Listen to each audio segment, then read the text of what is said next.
Oi, meus amigos, um grande abraço aos inscritos no canal Viagens de Clio. Hoje a aula vai ser um pouquinho diferente, porque a aula será feita aqui, ó, dá uma olhada. Essa é a pirâmide do Sol Azteca, a maior pirâmide do continente americano. Estou exatamente a 30 minutos da cidade do México. Boa aula!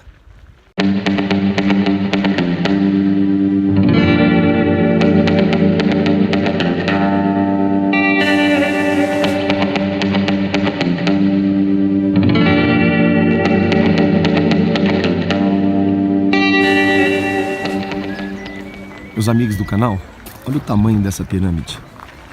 Ela tem 60 metros de altura aproximadamente. Como eu disse há pouco, é a maior pirâmide do continente americano.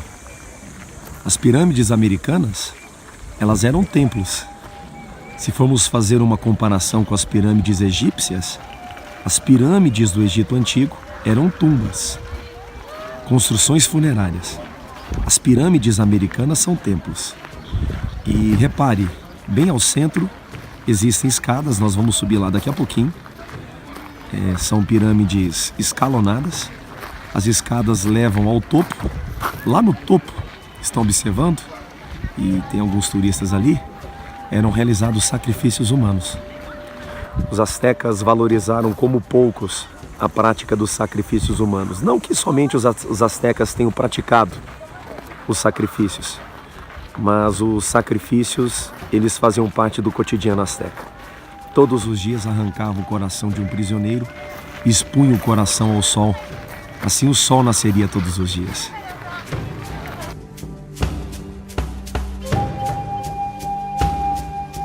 Os astecas eram politeístas.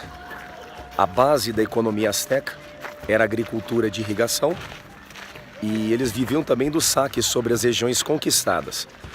Os astecas formaram o maior império mesoamericano.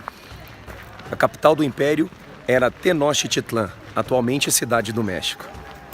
Os astecas o Império Azteca era administrado por um imperador, intitulado como Tlatoani, e ele acumulava o poder político e o poder religioso. As decisões políticas estavam submetidas à religião. O governo era centralizado e a base alimentar asteca era o milho. Aqui é a pirâmide do Sol ao fundo.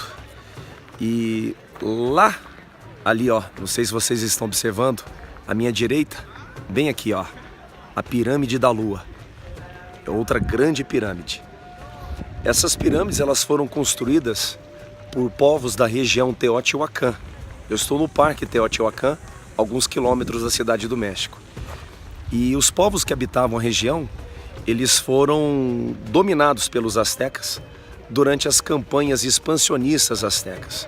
Não podemos nos esquecer que o Império Azteca era um império conquistador, um império expansionista.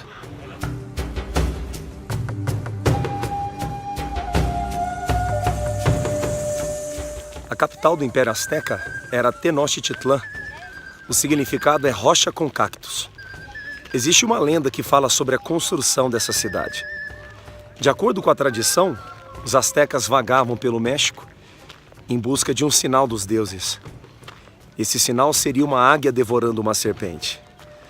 No local em que avistassem a águia devorando a serpente, deveriam se fixar, se instalar e construir uma grande cidade.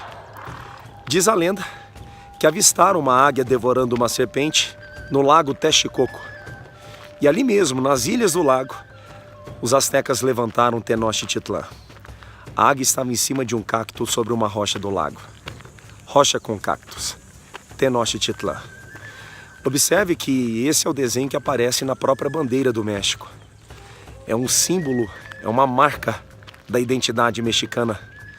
Os mexicanos valorizam e muito a figura da águia devorando a serpente. A lenda sobre a construção de Tenochtitlan. Uma imagem que remete lá à origem.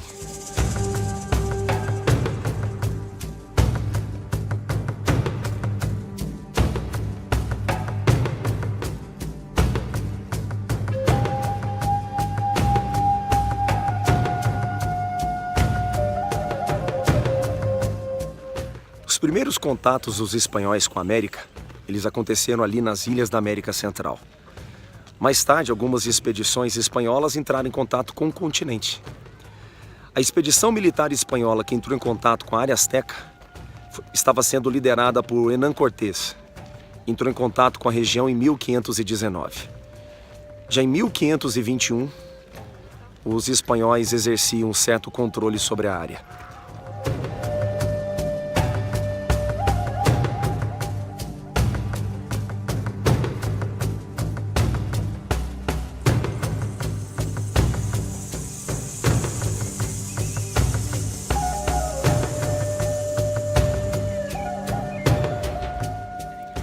Os astecas, em nome da sobrevivência, recorreram a duas grandes estratégias: a imitação e a adaptação da cultura, a transformação da cultura.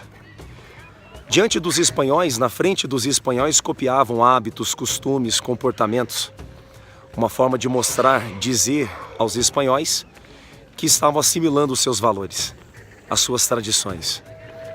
Quando estavam sozinhos, mantinham seus hábitos, mantinham as suas crenças, mantinham os seus costumes. A imitação foi uma estratégia de sobrevivência. Os astecas eram politeístas e estavam acostumados com vários deuses. Os espanhóis forçavam mais um deus, o deus cristão. Para os astecas não tinha tanta diferença assimilar mais um deus a mais, um deus a menos. Não teria tanta diferença assim. Eles incorporaram o deus cristão ao seu panteão. E é o que eu chamo de transformação, adaptação da cultura, também como forma de estratégia, também como forma, mecanismo de sobrevivência. Em 1519, a cidade de Tenochtitlan contava com cerca de 400 mil habitantes, o que significa que, na época, era provavelmente a maior cidade do mundo, e que essa sociedade urbanizada, com certeza, dispunha de elites perfeitamente formadas para que pudessem funcionar de maneira eficaz.